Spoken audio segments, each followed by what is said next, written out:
डिनोटेशंस और कॉनोटेशंस। डिनोटेशंस क्या होता है? ये डिक्शनरी डेफिनेशन होती है किसी वर्ड की। ये फैक्ट्स बताता है, ये ऑब्जेक्टिव मीनिंग बताता है किसी वर्ड का। लेकिन कॉनोटेशन इसका अपोजिट होता है। कोई एक पर्टिकुलर अगर वर्ड है तो उसका जो लिटरल मीनिंग होगा ना, डिनोटेशन, कॉनोटेशन वो लिटरल मीनिंग नहीं होगा। वो इमोशनल, कल्चरल, पर्सनल या फिर कुछ ऐसे एसोसिएशन इम्प्लीकेशन जो है ना उस वर्ड से जो जुड़ी हुई है, वो लिटरल डेफिनेशन के भी बियॉन्ड है। तो हम इस वीडियो में कुछ डिनोटेशन और कॉनोटेशन डिस्कस करने वाले हैं कुछ वर्ड्स के। तो लेट्स स्टार्ट। हाउस, इसका डिनोटेशन है a building for human habitation, typically with walls, a roof, rooms। ये होता है हाउस का मीनिंग, राइट?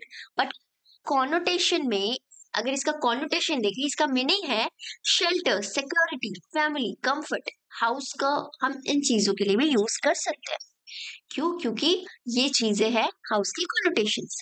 इसी तरीके से अगर हम इस वाले सेट में भी एक बार माउंटेन देख लेते हैं। माउंटेन क्या है? Denotation, large elevation of the earth surface. कुछ माउंटेन क्या है? पहाड़ है।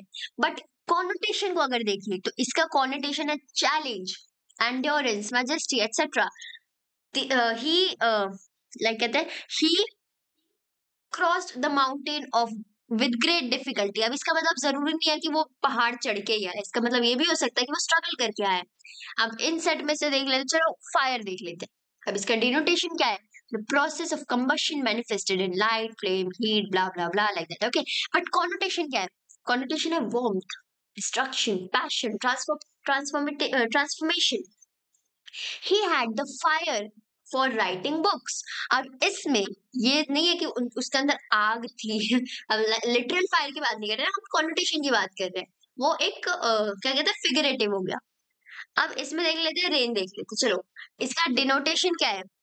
Moisture condensed from the atmosphere that falls visibly in separate drops. You know, the usual stuff that you find in the dictionary, the science stuff. Like connotation में क्या है? Connotation उसका emotional बता रहा है, renewal, cleansing, melancholy, growth.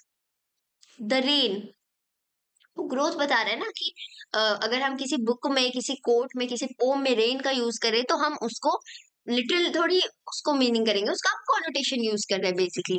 Sunshine, denotation क्या है? Direct sunlight unbroken by cloud specially over comparatively large area. ये थिंकर्स के लिए। कॉनोटेशन इमोशन वाले, ठीक है? Happiness, warmth, optimism, brightness. He was known as sunshine. Why? Because he was always happy. He always smiled. He always make others smile. So, sunshine connotation की तरह इस तरीके से यूज करता है। Hope you like this video. Hope you learned a lot.